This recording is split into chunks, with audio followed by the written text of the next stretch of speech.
The Return by Walter de la Mare. Chapter 18. A quiet knocking aroused him in the long, tranquil bedroom, and Herbert's head was poked into the room. "There's a bath behind that door over there," he whispered. "Or, if you like, I'm off for a bathe in the Widder. It's a luscious day. Shall I wait?" "All right," and the head was withdrawn. "Don't put much on," came the voice at the panel. "We'll be home again in 20 minutes. The green and brightness of the morning must have been prepared for overnight by spiders in the dew. Everywhere the gleaming nets were hung, and everywhere there rose a tiny splendour from the rain water drops, so clear and pure and changeable that seemed with their fire and colour they shook a tiny crystal music in the air.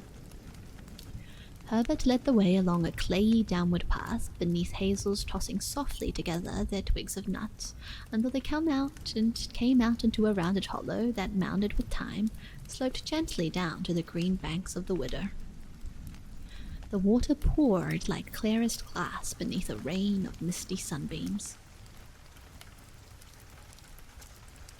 "My sister always says that this is the very dell Boccaccio had in his mind's eye when he wrote the Decameron.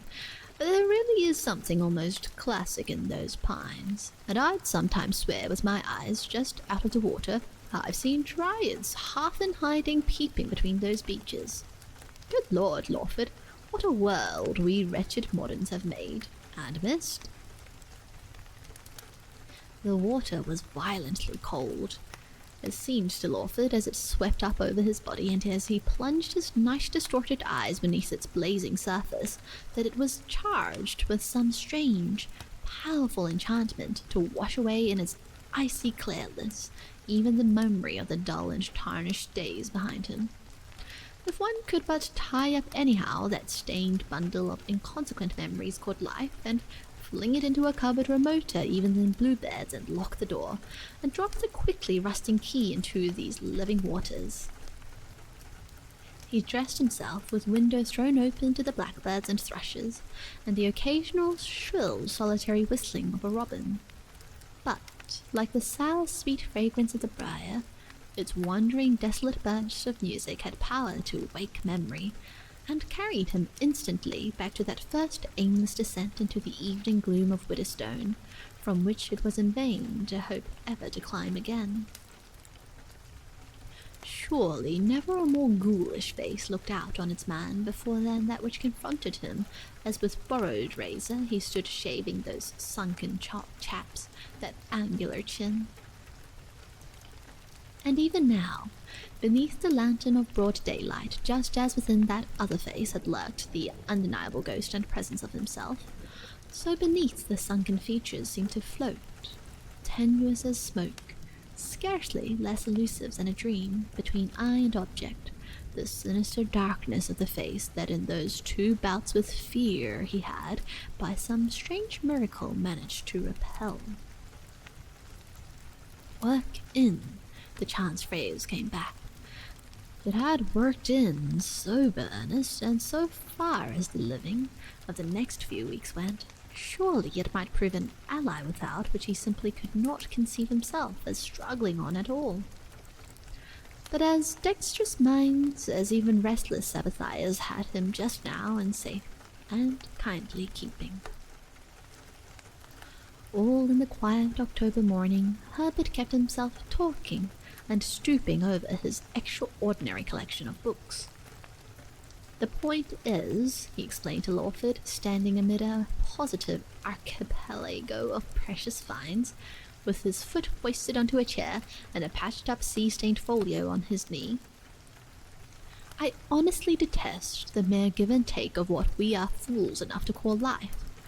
I don't deny life's there," he swept his hand towards the open window, "in that frantic Tophet we call London, but there's no focus, no point of vantage. Even a scribbler only gets its piecemeal and through a dulled medium. We learn to read before we know how to see. We swallow our tastes, convictions, and emotions whole, so that 9/10 of the world's nectar is merely honeydew. He smiled pleasantly into the fixed vacancy of his visitor's face. "That's why I've just gone on," he continued amiably, "collecting this particular kind of stuff, what you might call riffraff. There's not a book here, Lawford, that hasn't at least a glimmer of the real thing in it. Just life, seen through a living eye and felt. As for literature and style and all that gallimaufry, don't fear for them if your author has a ghost of a hint of genius in his making." "But surely," said Lawford, trying for the 20th time to pretend to himself that these endless books carried the faintest savour of the delight to him, which they must, he rather forlornly supposed, shower upon Herbert, "surely genius is a very rare thing." "Rare? The world simply swarms with it. But before you can bottle it up in a book, it's got to be articulate. Just for a single instant imagine yourself Falstaff, as if there weren't hundreds of Falstaffs in every generation, to be ensembles of his ungodly life. He'd be as dead as a doornail tomorrow. Imagine yourself Falstaff, and being so, sitting down to write Henry V or The Merry Wives. It's simply preposterous. You wouldn't be such a fool as to waste the time.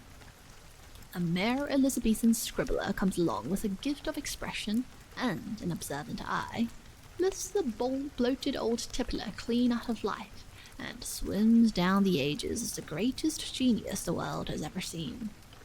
Whereas, surely, though you mustn't let me bore you with all this piffle, it's Falstaff is a genius, and W.S. merely a talented reporter.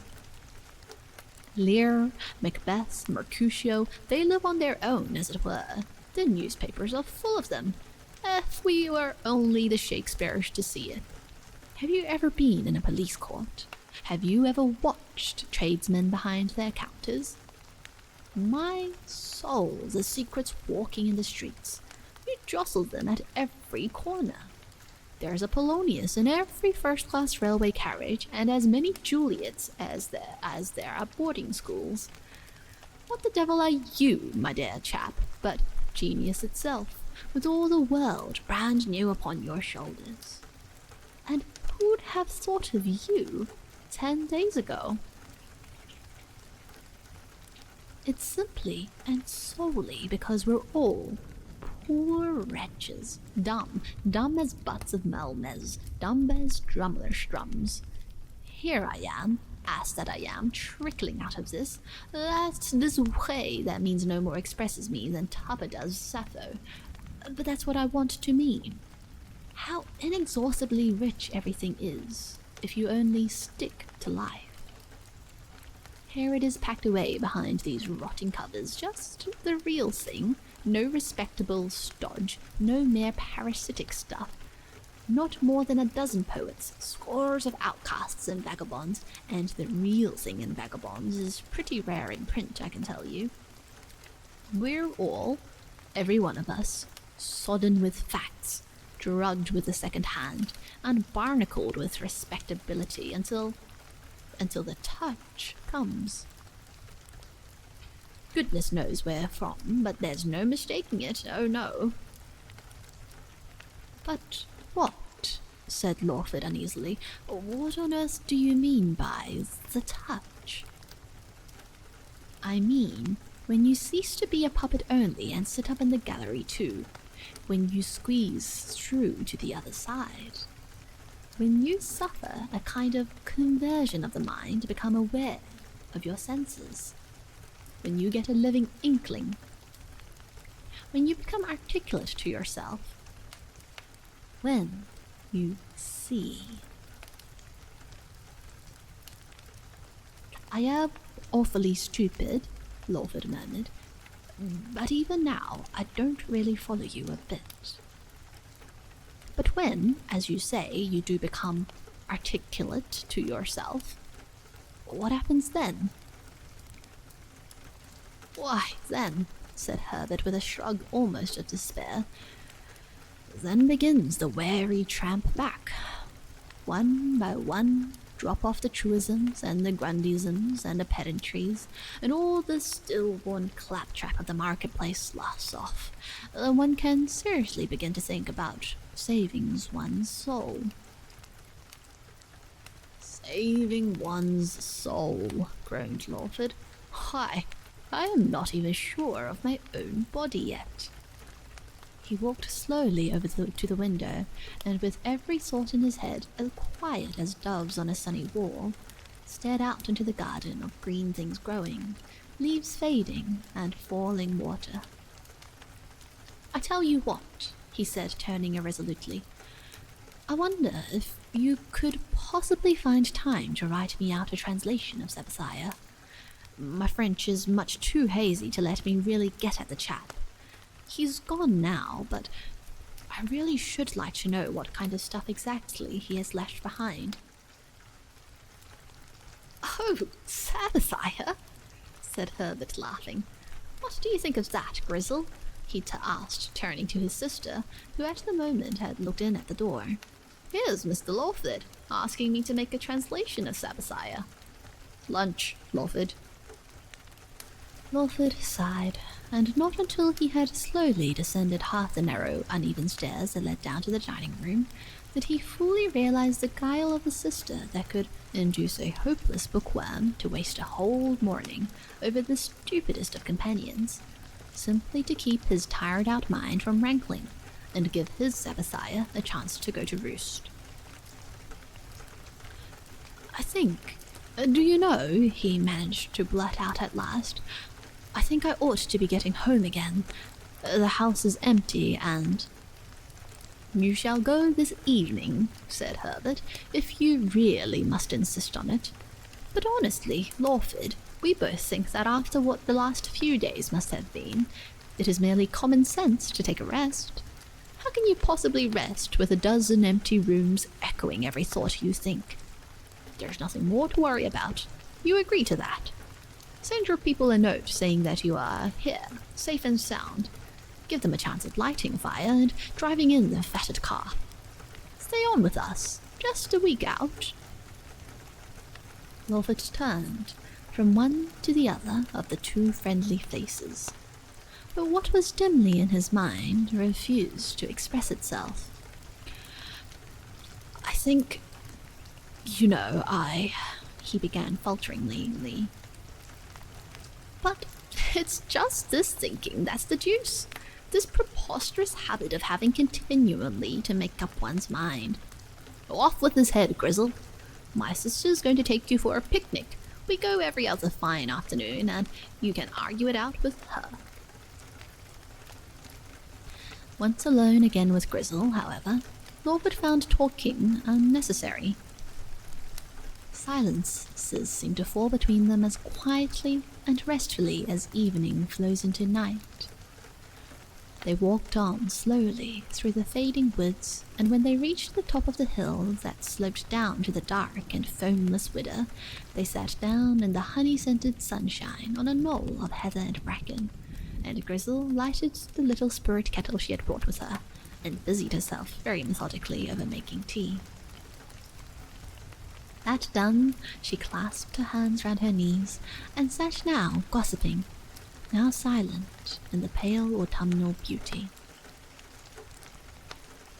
There was a bird wistfully twittering in the branches overhead, and ever and again a withered leaf would slip circling down from the motionless beech boughs arched in their stillness above their heads beneath the thin blue sky. Men, she began again suddenly, starting out her reverie, really are absurdly blind, and just a little bit absurdly, kindly stupid. How many times have I been at the point of laughing out at my brother's delicious naive subtleties? But you will understand, Mr. Lawford, that he was, that we are both doing our best to make amends. I understand, I do indeed, 1/10 part of all your kindness. Yes, but that's just it, that horrible word, kindness. If ever there were two utterly self-absorbed people without a trace, without an absolute horror of kindness, It is just my brother and I. It's most of it false, and most of it useless. We all surely must take what comes in this topsy-turvy world. I believe in saying out that the more one thinks about life, the worse it becomes. There are only two kinds of happiness in this world, a wooden posts and Prometheuses. And who ever heard of anyone having the impudence to be kind to Prometheus? As for a miserable medium like me, not quite a post, and leagues from even envying a Prometheus, she's better for the powder without the jam. But that's all nothing. What I can't help thinking, and it's not a bit giving my brother away because we both think it, that it was partly our thoughtlessness that added at least something to the rest. It was perfectly absurd. He saw you were ill. He must have seen, even in that first Sunday talk, that your nerves were all askew. And who doesn't know what nerves means nowadays? And yet, he deliberately chatted. He loves it, just at large, you know, like me. I told him before I came out that I intended, if I could, to say all this. And now it's said you'll please forgive me for going back to it. Please, don't talk about forgiveness. But when you say he chatted, you mean about Sapphire, of course. And that, you know, I don't care a fig for now. We can settle all that between ourselves. Him and me, I mean. And tell me, candidly again, is there any prey in my face now? She looked up fleetingly into his eyes, leant back her head, and laughed. Pray, there was never a glimpse. And change? Their eyes met again in an infinitely brief, infinitely bewildering argument. Really, scarcely perceptible, she assured him, except, of course, how horribly ill you look. And that only seems to prove to me you must be hiding something else. No illusion on earth could have done that to your face. You think, I know, he persisted, that I must be persuaded and cosseted and humoured. Yes, you do. It's my poor old sanity that's really in both your minds. Perhaps I am not absolutely sound. Anyhow, I've been watching it in your looks at each other all the time, and I can never tell you what you have done for me. But you see, after all, we did win through. I keep on telling myself that, so that now it's purely from the most selfish and practical motives that I want you to be perfectly frank with me. I have to go back, you know.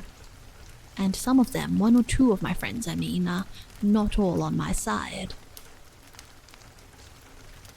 Think of me as I was when you came into the room 3 centuries ago, and you turned and looked, frowning at me in the candlelight.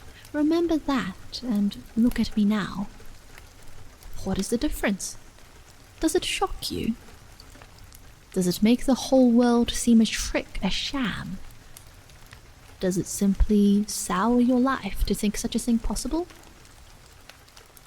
Oh, the hours I've spent gloating on Witherstone's miserable mask of skin and bone, as I was saying to your brother only last night, and never knew until they shuffled me that the old self, too, was nothing better than a stifling, suffocating mask.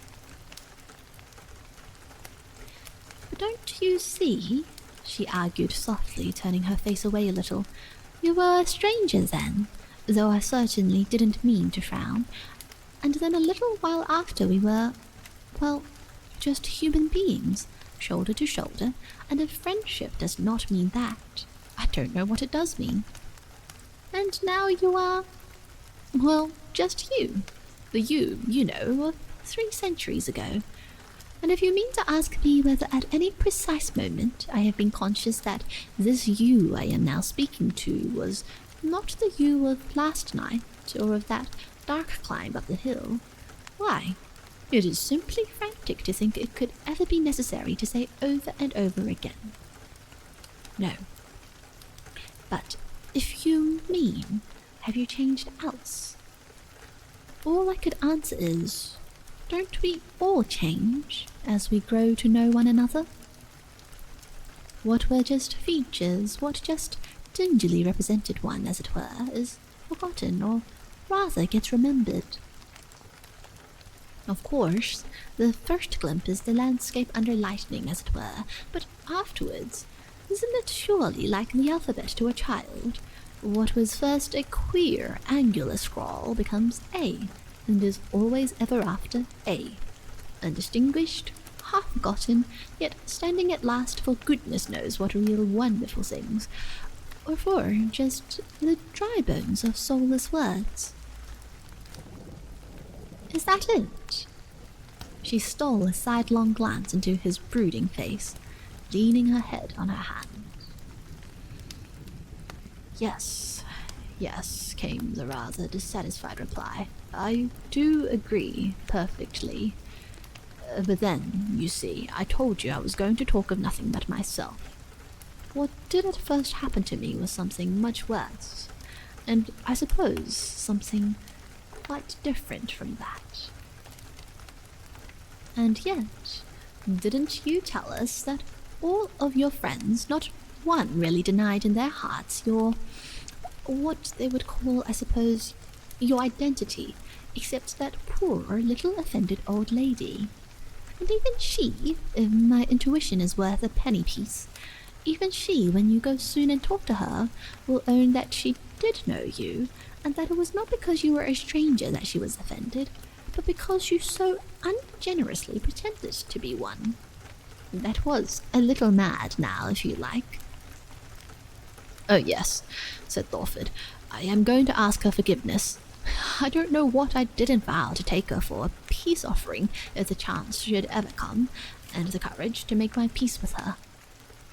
But now that the chance has come, and I think the courage, it is the desire that's gone. I don't seem to care either way. I feel as if I had got past making my peace with anyone. But this time, no answer helped him out. After all, he went plodding on, there is more than just the mere day-to-day to consider, and one doesn't realize that one's face actually is one's fortune without a shock. And that gone, one is, as your brother said, just like a bee come back to the wrong hive. It undermines, he smiled rather bitterly, one's views rather, and it certainly shifts one's friends. If it hadn't been just for my old...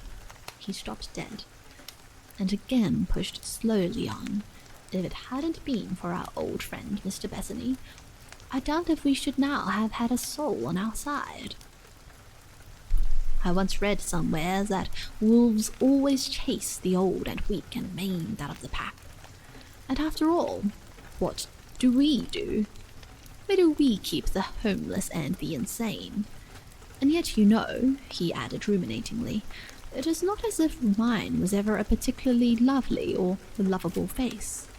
While, as for the poor wretch behind it, well, I really cannot see what meaning, or life even, he had before. Before? Lawford met bravely the clear, whimsical eyes. Before I was Sabbathiad. Grizzle laughed outright. You think, he retorted almost bitterly, you think I am talking like a child? Yes, she sighed cheerfully. I was quite envying you. Well, there I am, said Lawford inconsequently, and now... Well, now, I suppose, the whole thing's to begin again. I can't help beginning to wonder what the meaning of all this is, why one's duty should always seem so very stupid a thing. And then, too, what can there be on earth that even a buried Sabbathiah could desire? He glanced up in a really animated perplexity at the still, dark face, turned in the evening light towards the darkening valley, and perplexity deepened into a disquieted frown, like that of a child who is roused suddenly from a daydream by the half-forgotten question of a stranger. He turned his eyes almost furtively away, as if afraid of disturbing her, and for a while they sat in silence. At last, he turned again almost shyly. "I hope someday you will let me bring my daughter to see you." Yes, said Grizzle eagerly. "We should both love it, of course. Isn't it curious? I simply knew you had a daughter. Sheer intuition." "I say someday," said Lawford. "I know, though, that someday will never come." "Wait, just wait," replied the quiet, confident voice. "That will come too. One thing at a time, Mr. Lawford. You've won your old self back again. You'll win your old love of life back again in a little while, never fear. Oh, don't I know that awful Land's End after illness, and that longing too, that gnawing longing too for Ultima Thule. So, it's a bargain between us that you bring your daughter soon." She busied herself over the tea things. "And, of course," she added, as if it were an afterthought, looking across at him in the pale green sunlight as she knelt, "you simply won't think of going back tonight. Solitude, I really do think, solitude just now would be absolute madness. You'll write today and go perhaps tomorrow." Lawford looked across in his mind at his square, ungainly house full fronting the afternoon sun. He tried to repress a shudder. "I think, do you know, I ought to go today." "Well, why not? Just to reassure yourself that all's well. And come back here to sleep. If you'd really promise that I'd drive you in, I'd love it. There's the jolliest little governess cart we sometimes hire for our picnics. May I? You've no idea how much easier in our minds my brother and I would be if you would. And then tomorrow, or at any rate the next day, you shall be surrendered, whole and in your right mind.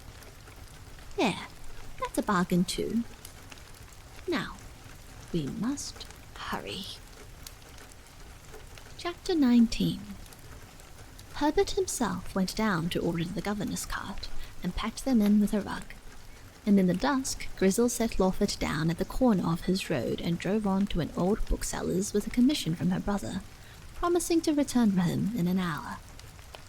Dust and a few straws lay at rest, as if in some abstruse arrangement on the stones of the porch, just as the last faint welling gust of sunset had left them. Shut lids of sightless indifference seemed to greet the wanderer from the curtained windows. He opened the door and went in.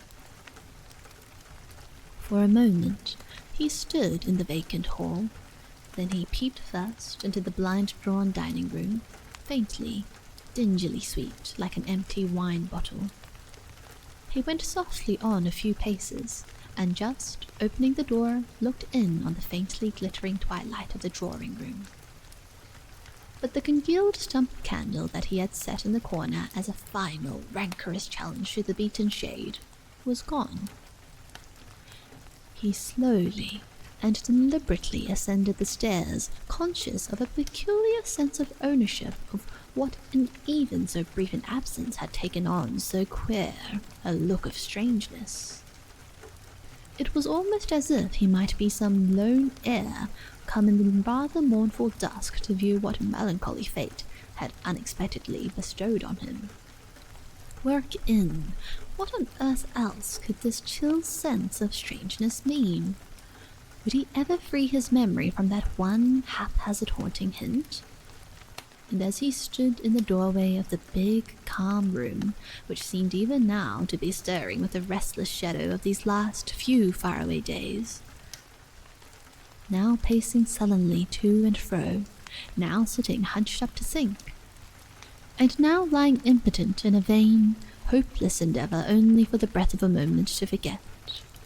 He awoke out of reverie to find himself smiling at the thought that a changed face was practically at the mercy of an incredulous world, whereas a changed heart was no one's deadly dull affair but its owner's.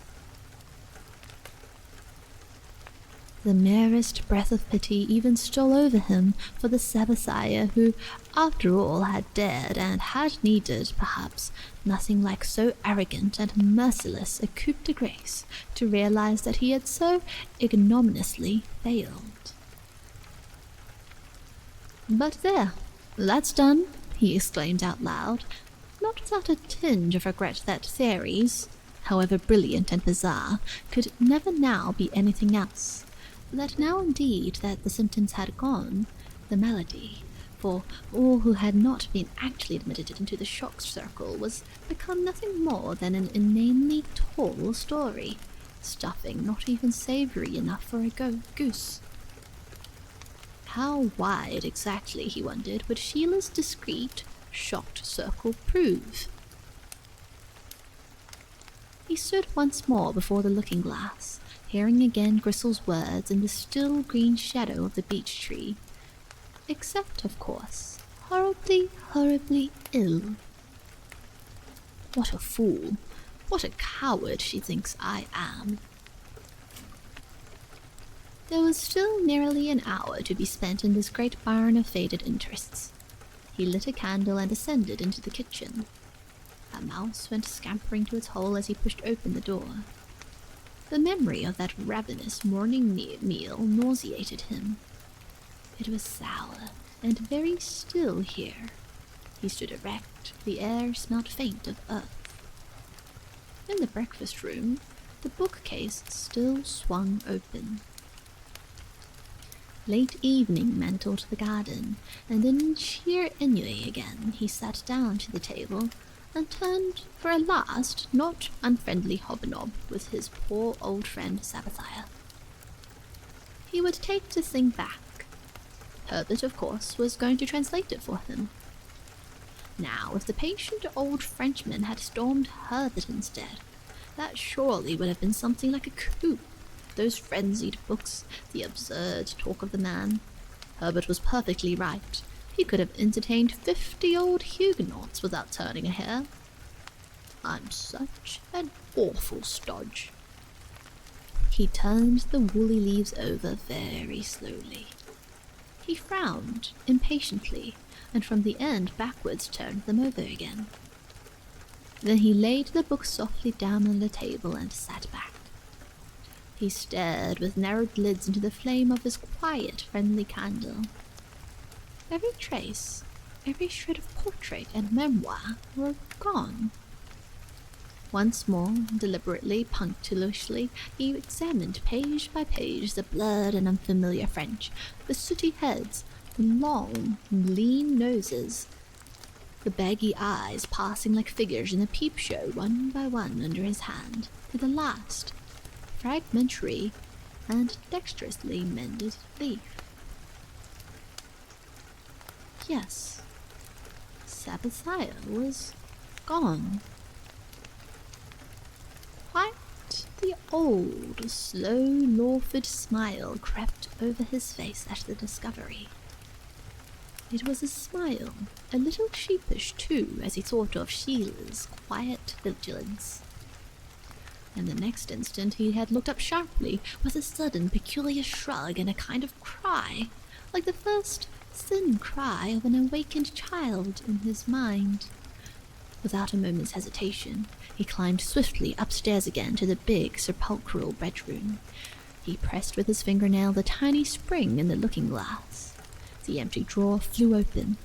There were finger marks still in the dust. Yet, strangely enough, beneath all the clashing thoughts that came flocking into his mind as he stood with the empty drawer in his hand, was a wounding, yet still a little amused pity for his old friend, Mr. Bethany. So far as he himself was concerned, the discovery, well, he would have plenty of time to consider everything that could possibly now concern himself. Anyhow, it could only simplify matters. He remembered waking to that old wave of sickening horror on the first unhappy morning. He remembered the keen, yet owlish old face blinking its deathless friendliness at him, and the steady pressure of the cold, skinny hand. As for Sheila, she had never done anything by halves. Certainly not when it came to throwing over a friend no longer necessary to one's social satisfaction. But she would edge out cleverly, magnanimously, triumphantly enough, no doubt, when the day of reckoning should come, the day when, her nets wide spread, her bait prepared, he must stand up before her outraged circle and positively prove himself her lawful husband, perhaps even to the very imprint of his thumb. "Poor old thing," he said again, and this time his pity was shared almost equally between both witnesses to Mr. Bethany's ingenuous little document, the loss of which had fallen so softly and pathetically that he felt only ashamed of having discovered it so soon.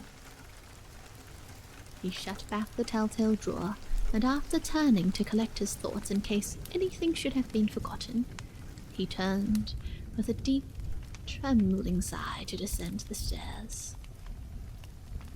But on the landing he drew back at the sound of voices, and then a footstep. Soon came the sound of a key in the lock. He blew out his candle and leant, listening over the balusters. "Who's there?" he called quietly. "Me, sir," came the feeble reply out of the darkness. "What is it, Ada? What have you come for?" "Only, sir, to see that it was all safe and you were in, sir." "Yes," he said, "all safe and I am in. What if I had been out?" It was like dropping tiny pebbles into a deep well. So long after came the answering feeble splash. "Then I was to go back, sir." And a moment after, the discreet voice floated up with the faintest tinge of effrontery out of the hush. "Is that Dr. Fergusson too, sir?" "No, Ada, and please tell your mistress from me that Dr. Fergusson is unlikely to call again." A keen but rather forlorn smile passed over his face. He's dining with friends, no doubt, at Holloway, but of course, if she should want to see him, he will see her tomorrow at any hour at Mrs. Lavat's. "And Ada—" "Yes, sir?" "Say that I'm a little better. Your mistress will be relieved to hear that I'm a little better, but still not quite myself, I think. A little better." "Yes, sir, and I'm sure I'm very glad to hear it," came fainter still. "What voice was that I heard just now?" "Mrs. Ellis's, sir, but she came quite against my wishes, and I hope you won't repeat it, sir. She promised if she came that mistress shouldn't know. I was only afraid she might disturb you or Dr. Fergusson. And did you say, sir, that I was to tell mistress that he might be coming back?" "Ah, that I don't know, so perhaps it would be as well not to mention him at all. Is Miss Alice there?" "I said I would tell her if you were alone, but I hope you'll understand that it was only because she begged so. Mistress has gone to St. Peter's Bazaar, and that's how it was." "I quite understand. Beckon to her." There came a hasty step in the hall and a hurried murmur of explanation.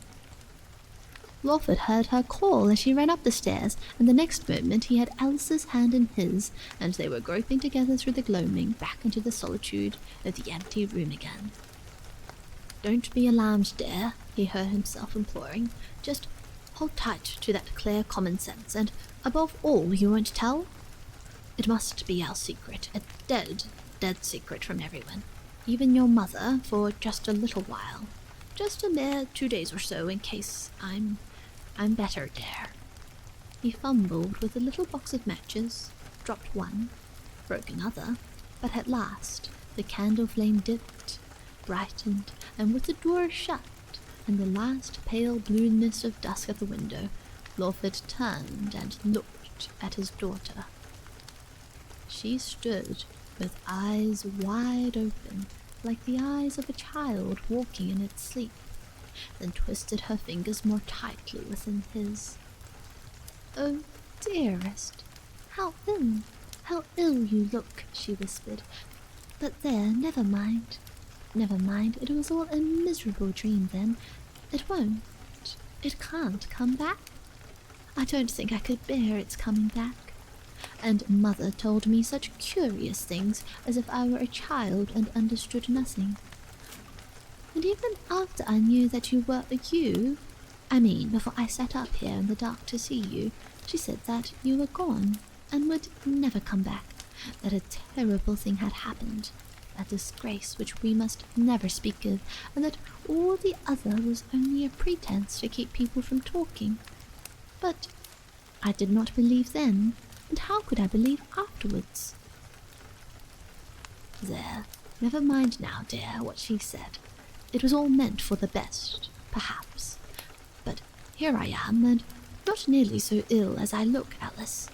And there's nothing more to trouble ourselves about, not even if it should be necessary for me to go away for a time.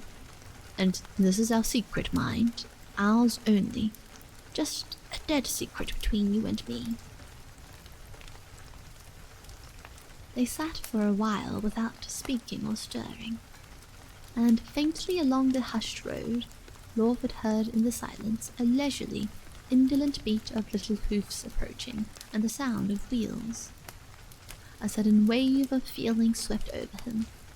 He took Alice's quiet, loving face in his hands and kissed her passionately. "Do not so much as think of me yet, or doubt, or question. Only love me, dearest, and soon. And soon. We'll just begin again, won't we? All three of us together, just as we used to be. I didn't mean to have said all those horrid things about Mother.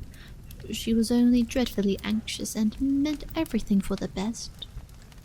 You'll let me tell her soon?" The haggard face turned slowly, listening.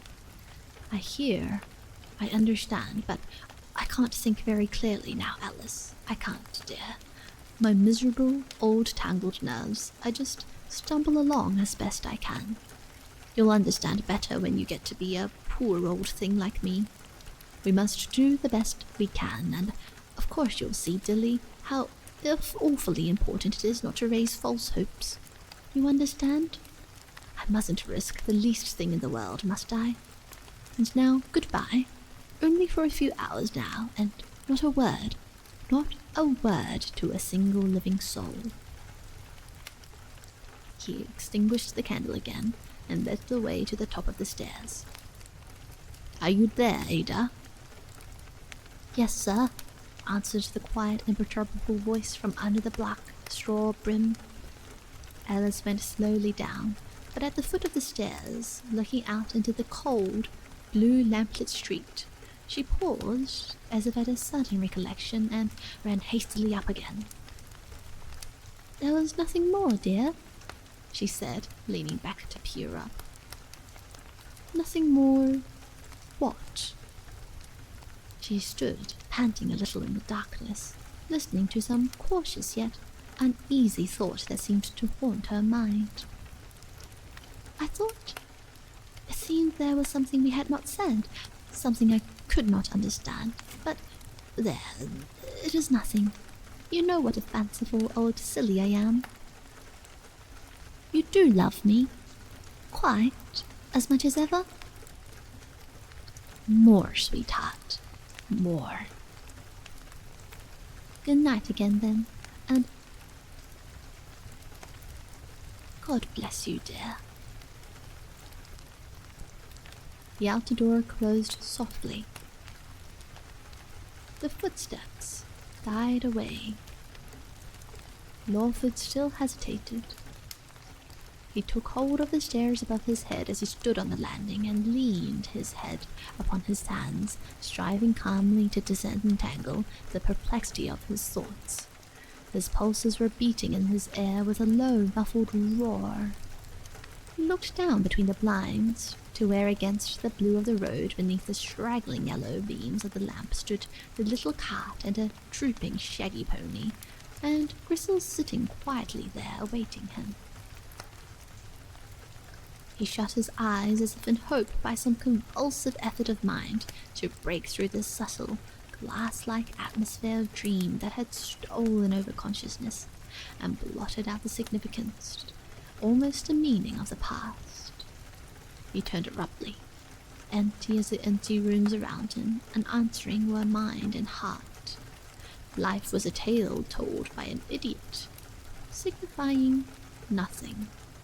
He paused at the head of the staircase, and even then the doubt confronted him. Would he ever come back? Who knows, he thought, and again stood pondering, arguing, denying. At last, he seemed to have come to a decision. He made his way downstairs, opened and left ajar a long, narrow window in a passage to the garden beyond the kitchen. He turned on his heel as he turned the gate and waved his hand as if in a kind of forlorn mockery towards the darkly glittering windows. The drowsy pony awoke at touch of the whip. Gristle lifted the rug and squeezed a little closer into the corner. She had drawn a veil over her face, so that to Lawford her eyes seemed to be dreaming in a little darkness of their own as he laid his hand on the side of the cart. "It's a most curious thing," he said, "but peeping down at you just now, when the sound of the wheels came, a memory came clearly back to me of years and years ago of my mother. She used to come to fetch me at school in a little cart like this, and a little pony just like this, with a thick dusty coat. And once I remember I was simply sick of everything, a failure and fagged out and all that, and was looking out in the twilight. I fancy even it was autumn too. It was a little side staircase window. I was horribly homesick, and she came quite unexpectedly. I shall never forget it, the misery, and then her coming." He lifted his eyes, cowed with the incessant struggle, and watched her face for some time in silence. "Ought I to stay?" "I see no ought," she said. "No one is there. Only a miserable broken voice out of a broken cage called conscience. Don't you think, perhaps, that even that has a good many disguises? Convention, cowardice, weakness, ennui, they all take their turns at hooting in its feathers. You really must have some rest. You don't know, you don't see. I do. Just a little snap. Some one last exquisite thread gives away, and then it is all over. You see, I have even to try to frighten you, for I can't tell you how much you distress me." "Why do I distress you?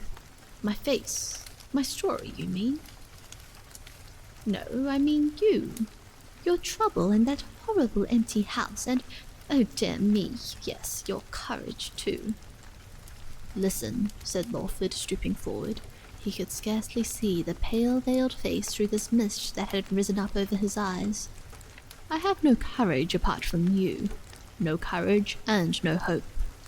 Ask me to come, a stranger with no history, no mockery, no miserable rant of a grave and darkness and fear behind me. Are we not all haunted, every one? That forgotten, and the fool I was, and the vacillating, and the pretense, oh, how it all sweeps clear before me, without a will, without a hope or glimpse, or whisper of courage. Be just the memory of my mother, the face, the friend I've never seen, the voice that every dream leaves echoing.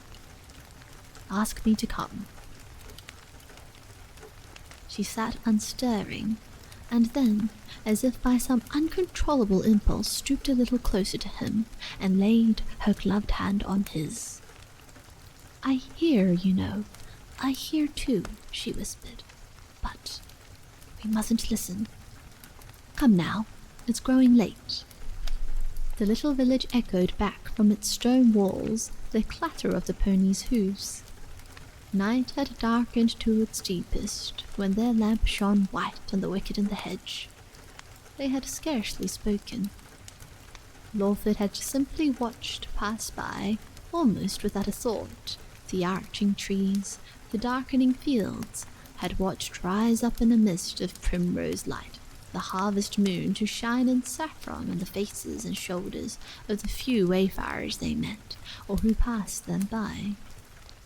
The still, grave face beneath the shadow of its veil had never turned, though the moon poured all her flood of brilliance upon the dark profile.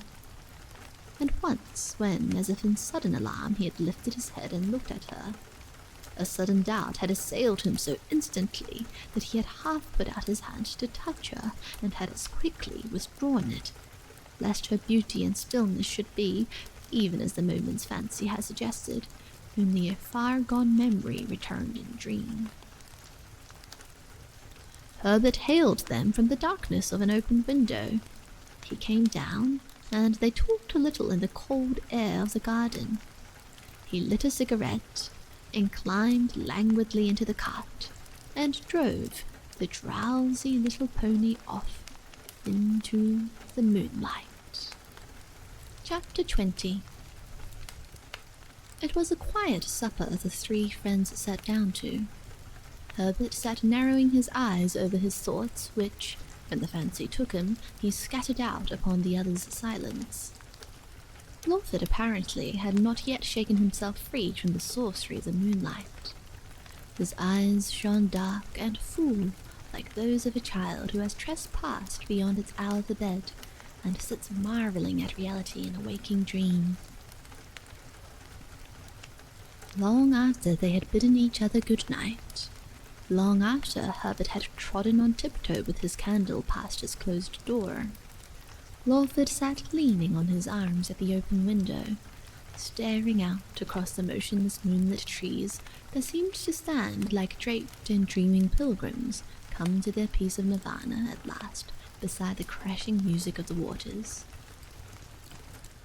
And he himself, the self that never sleeps beneath the tides and waves of consciousness, was listening, too, almost as unmovedly and unheedingly to the thoughts that clashed in conflict through his brain. Why, in a strange transitory life, was one of the slave of these small cares? What if even in that dark pit beneath, which seemed to whisper less to the tumultuous swirling waters, what if there, too, were merely a beginning again, and to seek a slumbering refuge there merely a blind and reiterated plunge into the heat and tumult of another day? Who was that poor, dark, homeless ghoul, ʟɪᴏᴏ? Who was this Helen of an impossible dream? Her face, with its strange smile, her eyes, with their still pity and rapt courage, had taken hope away. "Here's not your rest," cried one insistent voice. "She is the mystery that haunts day and night, past all the changing of the restless hours. Chance has given you back eyes to see, a heart that can be broken. Chance and the stirrings of a long-gone life have torn down the veil age spins so thick and fast. Pride and ambition, what dull fools men are. Effort and duty, what dull fools men are." He listened on and on to these phantom pleadings, and to the rather coarse old ʟɪᴏᴏ conscience grunting them mercilessly down, too wary to even try to rest. Rooks at dawn came sweeping beneath the turquoise of the sky.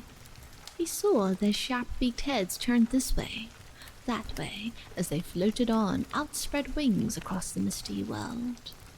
Except for the hoarse roar of the water under the huge, thin-leafed trees, not a sound was stirring.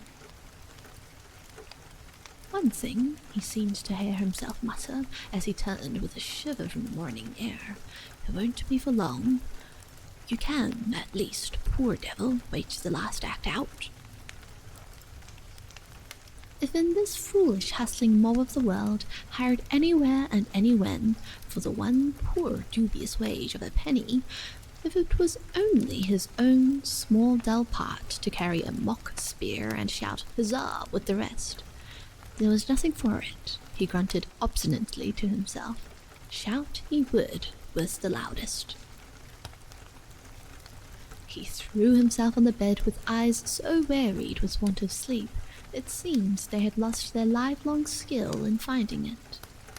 Not the echo of triumph, not even a sigh of relief stirred the torpor of his mind. He knew vaguely that what had been the misery and madness of the last few days was gone, but the thought had no power to move him now. Sheila's good sense and Mr. Bethany's stubborn loyalty were like old stories that had lost their savour and meaning. Gone, too, was the need for that portentous family gathering that had so often, in his fancy, during these last few days around his dining-room table, discussing with futile decorum the problem of how to hush him up, to muffle him down. Half dreaming, half awake, he saw the familiar door open slowly and, like the timely hero in a melodrama, his own figure appear before the stricken and astonished company. His eyes opened, half fearfully, and glanced up in the morning twilight. Their perplexity gave place to a quiet, almost vacant smile. The lids slowly closed again, and at last the lean hands twitched a while in sleep. Next morning, he spent rummaging among the old books, dipping listlessly here and there as the tasteless fancy took him, while Herbert sat writing with serene face and lifted eyebrows at his open window. But the unfamiliar long S's, the close type, and the spelling of the musty old books wearied eye and mind. What he read, too, however far-fetched or lively, or sententious or gross, seemed either to be of the same texture as what had become his everyday experience, and so baffled him with its nearness, or else was only the meaningless rambling of an idle pen. And this, he thought to himself, looking covertly up at the spruce, clear-cut profile at the window, this is what Herbert had called life. "Am I interrupting you, Herbert? Are you very busy?"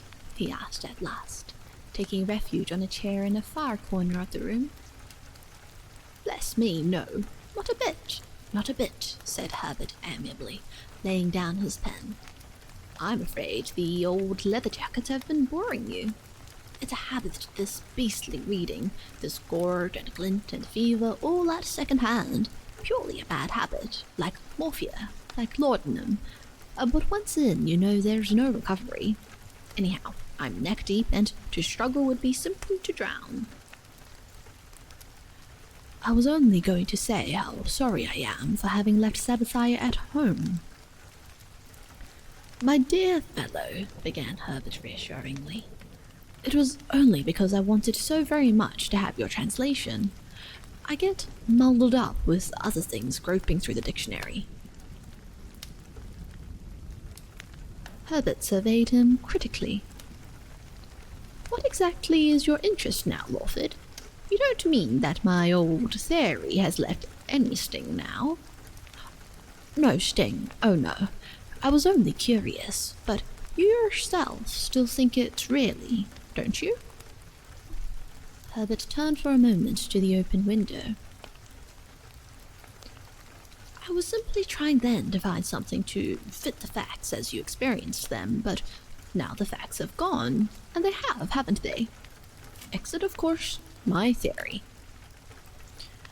"I see," was the cryptic answer. And yet, Herbert, Lawford solemnly began again, it has changed me, even in my way of thinking. When I shut my eyes now, I only discovered it by chance, I see immediately faces quite strange to me, or places sometimes thronged with people, and once an old well with someone sitting in the shadow. I can't tell you how clearly, and yet it is all altogether different from a dream. Even when I sit with my eyes open, I am conscious, as it were, of a kind of faint, colourless mirage. In the old days, I mean before Widderstone, what I saw was only what I'd seen already. Nothing came uncalled for, unexplained. This makes the old life seem so blank. I did not know what extraordinarily real things I was doing without. And whether for that reason or another, I can't quite make out what in fact I did want then, and was always fretting and striving for. I can see no wisdom or purpose in anything now but to get to one's journey's end as quickly and bravely as one can. And even then, even if we do call life a journey, and death the inn we shall reach at last in the evening when it's over, that, too, I feel, will be only as brief a stopping place as any other inn would be. Our experience here is so scanty and shallow, nothing more than the moment of the continual present. Surely that must go on, even if one does call it eternity, and so we shall all have to begin again. Probably ʔɪᴏᴏ himself. But there, what on earth are we, Herbert, when all is said? Who is it has done all this for us? What kind of self? And to what possible end? Is it that the clockwork has been wound up and must still jolt on a while with jarring wheels? Will it never run down, do you think? Herbert smiled faintly, but made no answer. You see, continued Lawford in the same quiet, dispassionate undertone, I wouldn't mind if it was only myself. But there are so many of us, so many selves, I mean, and they all seem to have a voice in the matter. What is the reality to this infernal dream? The reality is, Lawford, that you are fretting your life out over this rotten illusion. Be guided by me just this once. We'll go, all three of us, a good 10-mile walk today and thoroughly tire you out.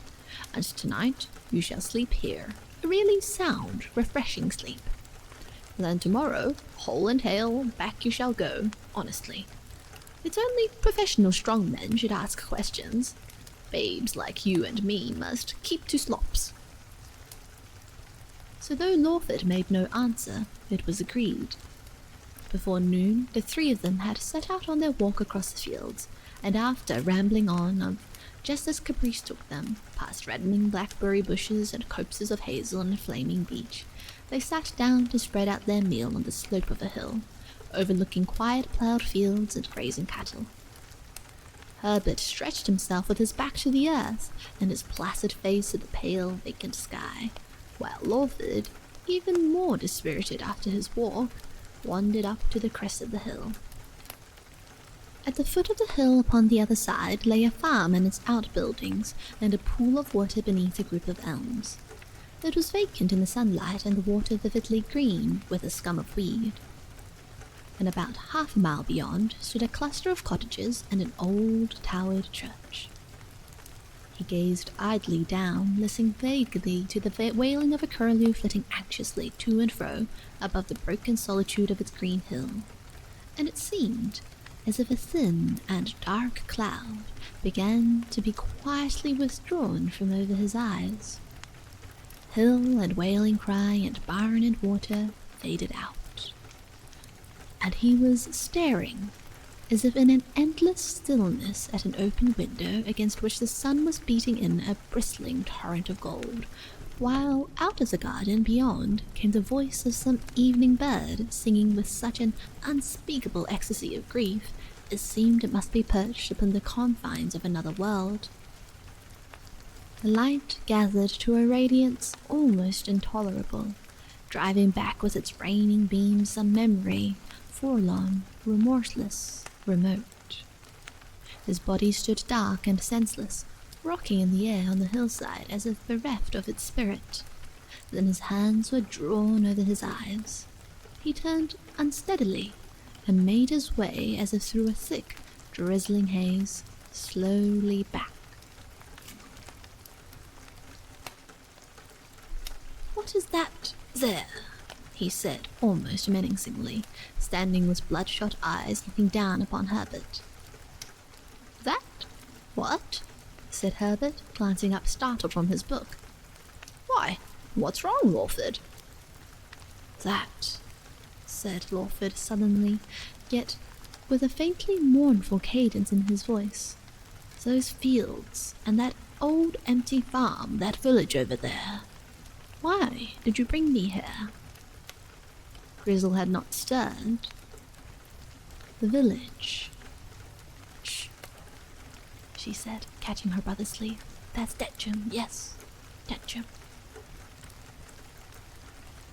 Lawford turned wide, vacant eyes on her. He shook his head and shuddered. No, not Ďećim. I know it, but it has gone out of my mind. Not Ďećim. I've been there before. Don't look at me. Horrible, horrible. It takes me back. I can't think. I stood there, trying, and it's all in a blur. Don't ask me. A dream." Grizzle leaned forward and touched his hand. "Don't think. Don't even try. Why should you? We can't, we mustn't go back." Lawford, still gazing fixedly, turned again a darkened face towards the steep of the hill. "I think you know," he said, stooping and whispering. "He would know. The window, and the sun, and the singing, and of course it was too late. You understand, too late. And once you can't go back, oh no, you won't leave me. You see, if you go, it would only be all... I could not be quite so alone, but Ďećim. Ďećim? Perhaps you will not trust me. Tell me. That was not the name." He shuddered violently and turned dog-like, beseeching eyes. "Tomorrow. Yes, tomorrow," he said. "I will promise anything if you will not leave me now. Once." But again the thread running so faintly through that inextricable maze of memory eluded him. "So long as you won't leave me now," he implored her. She was vainly trying to win back her composure, and could not answer him at once. In the evening after supper, Grizzle sat her guest down in front of a big wood fire in the old book room, where, staring into the playing flames, he could fall at peace into an almost motionless reverie, which he seemed merely to harass and weary himself by trying to disperse. She opened the little piano at the far end of the room and played on and on as fancy led.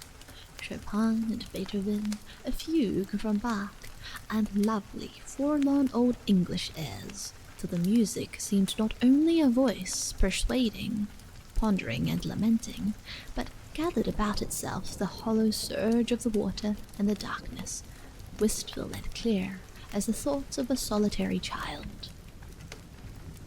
Ever and again, a log burnt through its strength, and falling amid sparks, stirred, like a restless animal, the stillness, or Herbert in his corner lifted his head to glance towards his visitor, and to turn another page. At last, the music too fell silent, and Lawford stood up with his candle in his hand, and eyed with a strange fixity brother and sister. His glance wandered slowly around the quiet, flame-lit room. "You won't," he said, stooping towards them as if in extreme confidence. "You won't much notice? They come and go. I try not to speak. It's the only way through. It is not that I don't know they're only dreams, but if once the others thought there had been any tampering, he tapped his forehead meaningly, here, if once they thought that, it would, be quite over then. How could I prove? He turned cautiously towards the door, and with laborious significance nodded his head at them.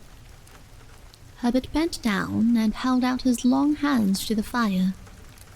Tampering, my dear chap. That's what the lump said to their leaving. Yes, said Lawford, putting out his hand. But you know what I mean, Herbert. Anything I tried to do then would be quite hopeless. That would be poisoning the wells. They watched him out of the room and listened till quite distinctly in the still night-shaded house they heard his door gently close. Then, as if by consent, they turned and looked long and questioningly into each other's faces. Then, you are not afraid? Herbert said quietly. Grizzle gazed steadily on, and almost imperceptibly shook her head. You mean? He questioned her, but still he had again to read her answer in her eyes. Oh, very well, Grizzle, he said quietly. You know best, and returned once more to his writing. For an hour or two, Lawford slept heavily, so heavily that when a little after midnight he awoke, with his face towards the uncurtained window, though for many minutes he lay brightly confronting all Orion, that from blazing helm to flaming dog at heel-filled high the glimmering square, he could not lift or stir his cold and leaden limbs. He rose at last and threw off the burden of his bedclothes, and rested a while, as if freed from the heaviness of an unrememberable nightmare. But so clear was his mind, and so extraordinarily refreshed he seemed in body, that sleep for many hours would not return again. And he spent almost all the remainder of the lagging darkness pacing softly to and fro, one face only before his eyes, the one sure thing, the one unattainable in a world of phantoms. Herbert waited on in vain for his guest next morning, and after wandering up and down the mossy lawn at the back of the house, went off cheerfully at last alone for his dip. When he returned, Lawford was in his place at the breakfast table. He sat on, moody and constrained, until even Herbert's haphazard talk trickled low. I fancy my sister is nursing a headache, he said at last, but she'll be down soon, and I'm afraid from the looks of you, Lawford, your night was not particularly restful. He felt his way very heedfully. Perhaps we walked you a little too far yesterday. We are so used to tramping that. Lawford kept thoughtful eyes fixed on the deprecating face. I see what it is, Herbert. You are humouring me again. I have been racking my brains in vain to remember what exactly did happen yesterday. I feel as if it was all sunk oceans deep in sleep. I get so far, and then I'm done. It won't give up a hint. But you really mustn't think I'm an invalid. Or in my second childhood. The truth is, he added, it's only my thirst to come back again. But now that I've got so far, now that I'm really better, He broke off rather vacantly, as if afraid of his own confidence. I must be getting on, he summed up with an effort, and that's the solemn fact. I keep on forgetting I'm a ratepayer. Herbert sat round in his chair. You see, Lawford, the very term is a little else than double Dutch to me. As a matter of fact, Grizzle sends all my hush money to the horrible people that do the cleaning up, as it were. I can't catch their drift. Government to me is merely the spectacle of the clever, or the spacious managing the dull. It deals merely with the physical and just the fringe of consciousness. I am not joking. I think I follow you. All I mean is that the obligations, mainly tepid I take it, that are luring you back to the fold would be the very ones that would scare me quickest off. The imagination, the appeal faded. We're dead. Lawford opened his mouth. Temporarily tepid, he at last all but coughed out.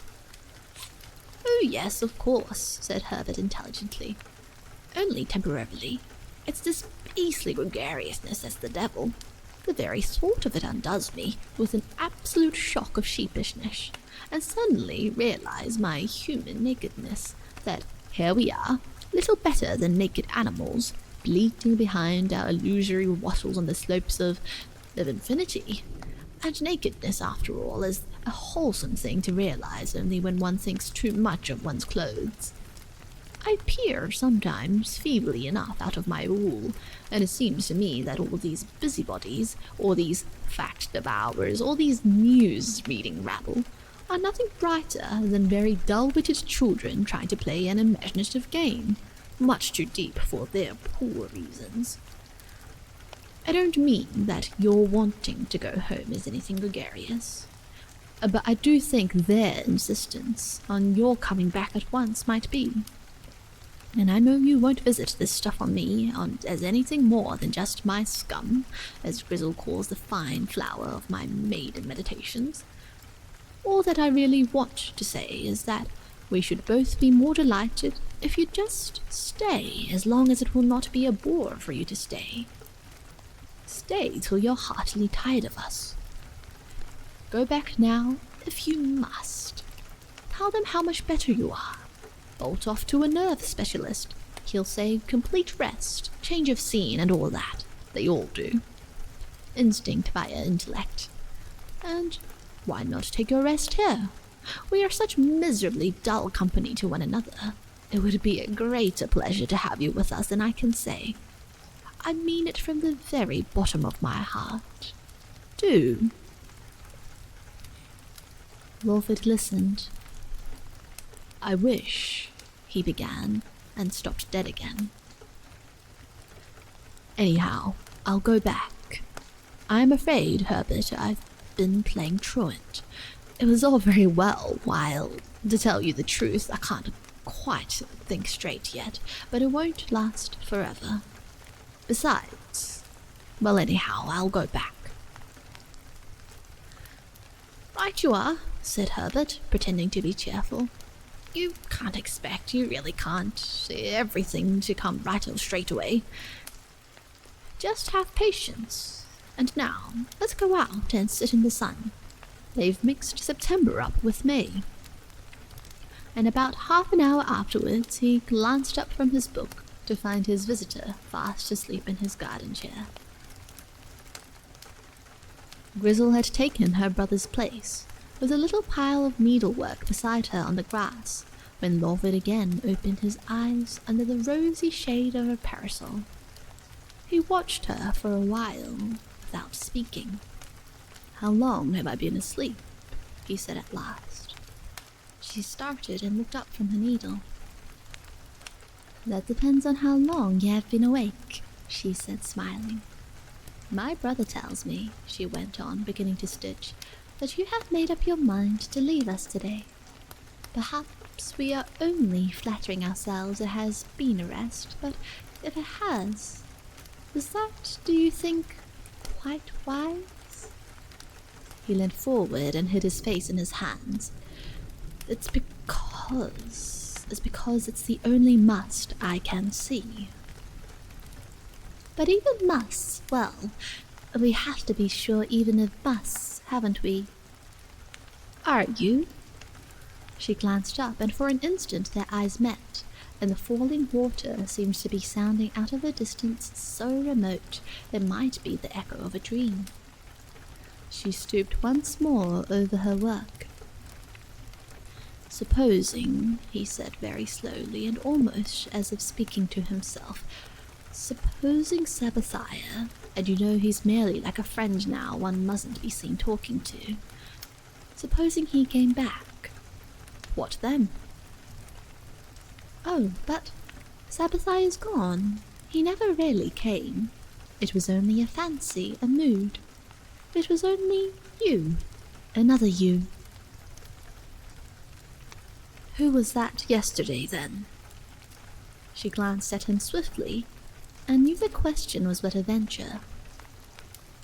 Yesterday? Oh, very well, he said fretfully. You too. But if he did come really back, pray and all? What is the riddle? She said, taking a deep breath and facing him brightly. Would my must still be his? The face he raised to her as he leaned forward in the direct light of the sun was so colourless, cadaverous, and haggard, the thought crossed her mind that it did indeed seem a little more than a shadowy mask that but 1 hour of darkness might dispel. You said, we did win through. Why then should we be even thinking of defeat now? We? Oh no, you, she cried triumphantly. You do not answer my question. Nor you mine. It was a glorious victory. Is there the ghost of a reason why you should cast your mind back? Is there now? Only, said Lawford, looking patiently up into her face. Only because I love you. And listened in the silence to the words, as one may watch a bird that has escaped forever and irrevocably out of its cage, steadily flying on and on till lost to sight. For an instant, the grey eyes faltered. But that surely, she began in a low voice, still steadily sewing, that was our compact last night, that you should let me help, that you should trust me just as you trusted the mother years ago who came in the little cart with the shaggy, dusty pony to the homesick boy watching at the window. Perhaps, she added, her fingers trembling, in this odd shuffle of souls and faces, I am that mother, and most frightfully anxious you should not give in. Why, even because of the tiredness, even because the cause seems vain, you must still fight on. Wouldn't she have said it? Surely there are prizes, a daughter, a career, no end, and even they gone, still the self undimmed, undaunted, that took its drubbing like a man. I know you know I'm all but crazed. You see this wretched mind all littered and broken down. Look at me like that, then. Forget even you have befriended me and pretended. Why must I blunder on and on like this? Oh, Grizzle, my friend, if only you loved me. Tears clouded her eyes. She turned vaguely as if for a hiding place. We can't talk here. How mad the day is. Listen. I do love you, mother and woman and friend, from the very moment you came. It's all so clear that, and your miserable must, my friend. Come, we will go away by ourselves a little and talk, that way. I'll meet you by the gate.